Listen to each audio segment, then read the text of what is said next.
Parliament में हमने कहा था कि कास्ट सेंसस को हम करवा के छोड़ेंगे,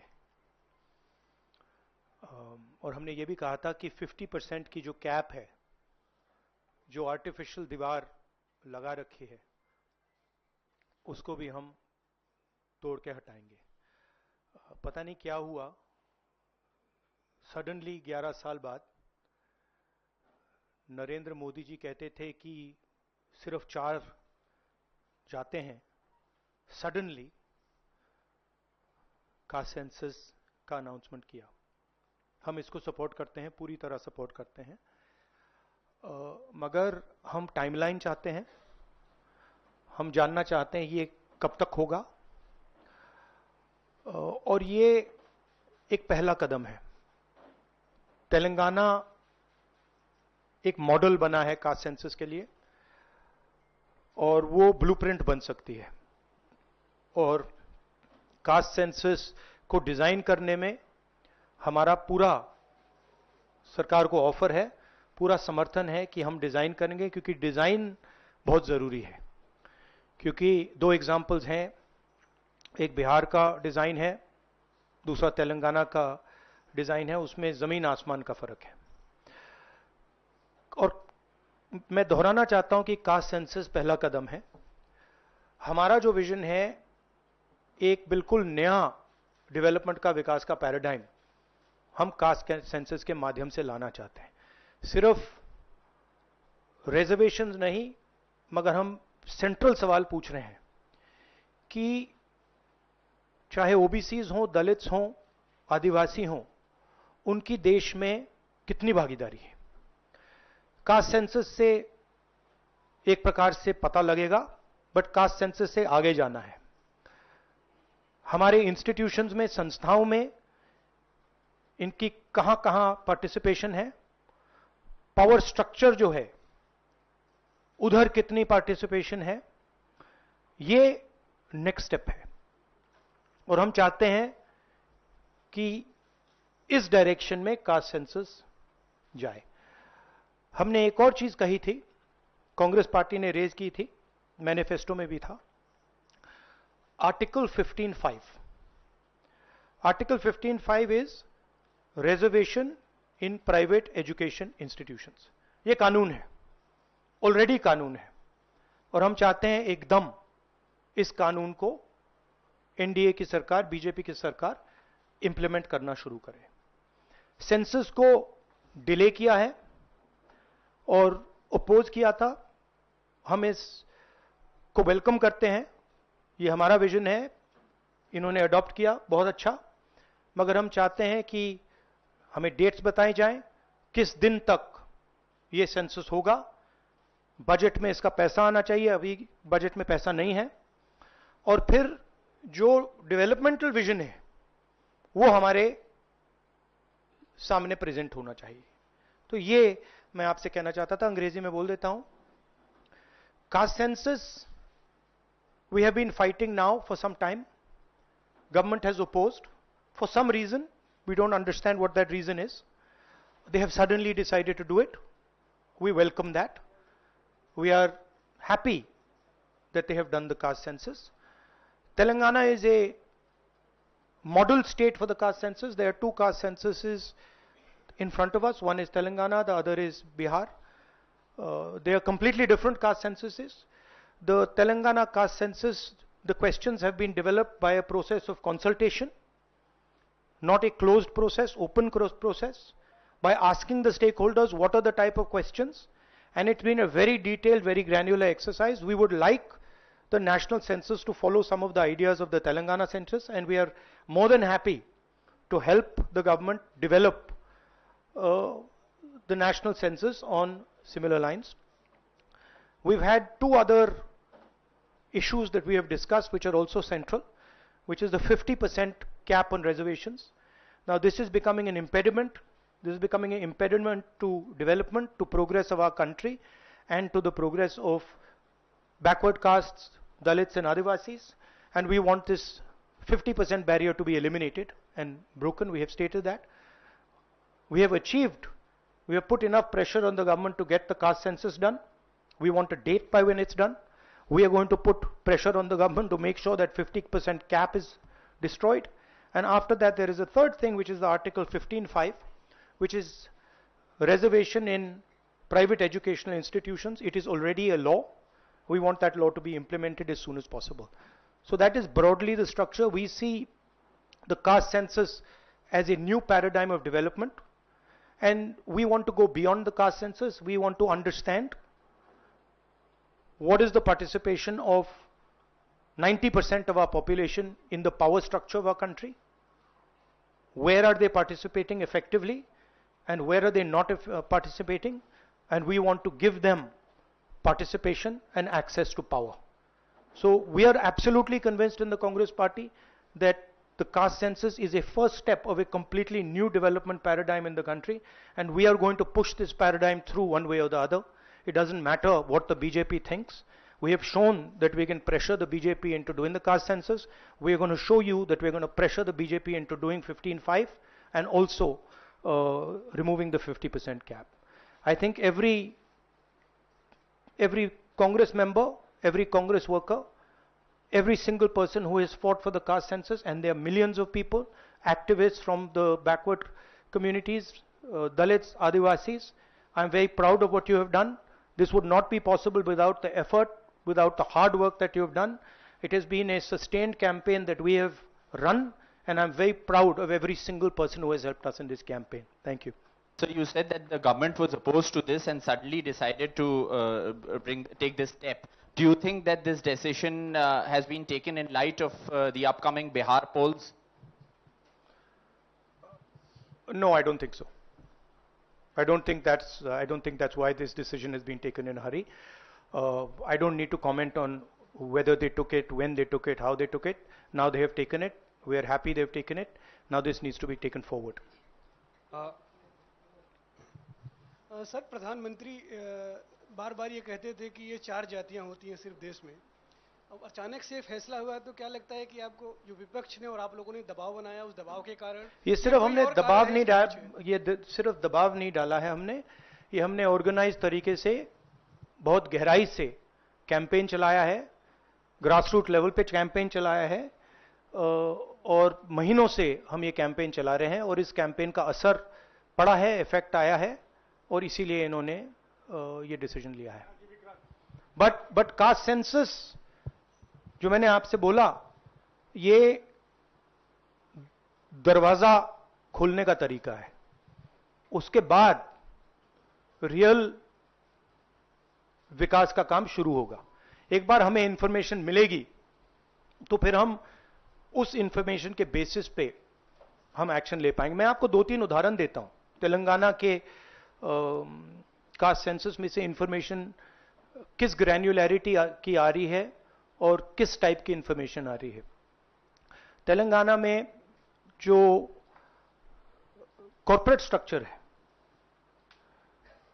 CEOs, management team, senior management, ownership structure, उसमें आपको एक दलित नहीं मिलेगा, एक आदिवासी नहीं मिलेगा, एक पिछड़े वर्ग का व्यक्ति नहीं मिलेगा. मैं कह रहा हूं एक नहीं मिलेगा. मैं ये नहीं कह रहा हूं कि 1% नहीं मिलेगा, है ही नहीं. 90% of India is not represented there. First. Second, gig workers, जिनके लिए हमने तेलंगाना में और अब कर्नाटक में हम कानून बना रहे हैं. अगर आप गिग वर्कर्स की लिस्ट देखें, जिसको मैं मॉडर्न स्लेवरी कहता हूं, उसमें आपको सिर्फ ओबीसी, दलित और आदिवासी मिलेंगे. तो ये 2 स्ट्रीम्स बन रही हैं. एक स्ट्रीम मजदूरी की स्ट्रीम, गरीबी की स्ट्रीम, बेरोजगारी की स्ट्रीम, जिसमें दलित, आदिवासी, पिछड़ा वर्ग है, और दूसरी स्ट्रीम जिसमें एक छोटी सी एलीट पूरे के पूरे सिस्टम को कंट्रोल कर रही है. उसके ऊपर अदानी जी, अंबानी जी बैठे हैं. तो ये कास्ट सेंसस इस चीज को बदलने का फाउंडेशन है, पहला कदम है. राहुल जी, आप लगातार दबाव बना रहे थे, लेकिन पिछले 11 सालों से प्रधानमंत्री मोदी इस पर नहीं मान रहे थे. अभी पहलगाम का इतना बड़ा हादसा हुआ, क्या आपको लगता है कि इस वक्त में जो टाइमिंग है प्रधानमंत्री की कास्ट सेंसस को मानना, वो पहलगाम से देखिए, ध्यान भटकाने की कोशिश है? आप जर्नलिस्ट हो, ये आप लोगों का काम है, आपका काम स्पेक्यूलेशन है, मेरा काम स्पेक्यूलेशन नहीं है, मैं फैक्ट्स पे काम करता हूं। तो आप स्पेक्यूलेट कीजिए, मैं इस पे स्पेक्यूलेट नहीं करूंगा, मेरे को स्पेक्यूलेट करने की जरूरत ही नहीं है। उन्होंने क्यों लिया क्यों नहीं लिया उसमें मुझे कोई इंटरेस्ट नहीं है। लिया, और ये बड़ा स्टेप है। मैं सिर्फ ये समझना चाहता हूं कि ये सेंसस कब होगा और ये किस प्रकार से सेंसस होगा, कौन से सवाल इसमें होंगे, क्योंकि आप कह सकते हो कि हमने सेंसस कर दिया और फिर रेलेवेंट सवाल आपने नहीं पूछे तो फिर उसका कोई मतलब ही नहीं है।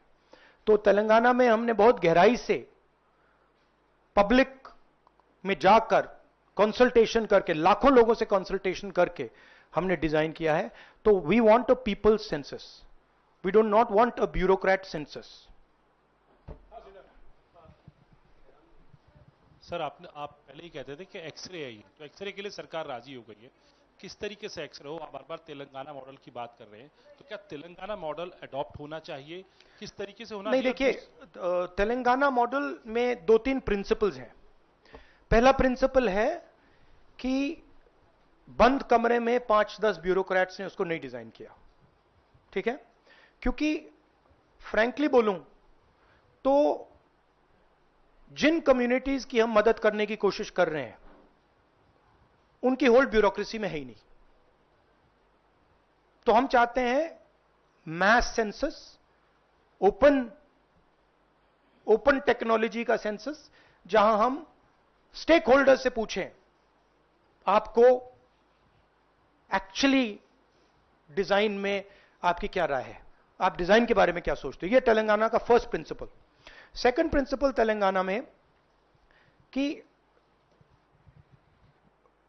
we have set up a expert group who is now going to study all the data and is going to present to the government of Telangana a vision based on caste census. So that is the second step. And third step, as you are already aware, Telangana has demolished that wall of 50%, right? And also the 15.5, article 15.5 जो मैंने mention किया है। मुझे लगता है, मेरी immediate suspicion है कि ये वो वुमेन्स बिल वाली स्ट्रेटजी टाइमलाइन वाली है, but I hope that better sense prevails. No, I want to say one other thing which is frankly बहुत जरूरी है, और आज ये शायद कास्ट सेंसस से भी ज्यादा जरूरी है। मैं आज कानपुर गया और वहां पे जो टेररिज्म के विक्टिम थे उनसे मैंने बात की, परिवार से मैंने बात की। कोल्ड ब्लडेड तरीके से उनके बेटे को मारा गया है, बिना मर्सी के।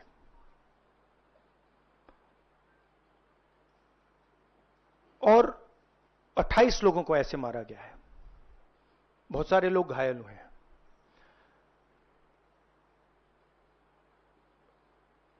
मैं इस पे कमेंट नहीं करना चाहता हूं ये कैसे हुआ। मैं सिर्फ ये कहना चाहता हूं कि जिन लोगों ने ये किया है,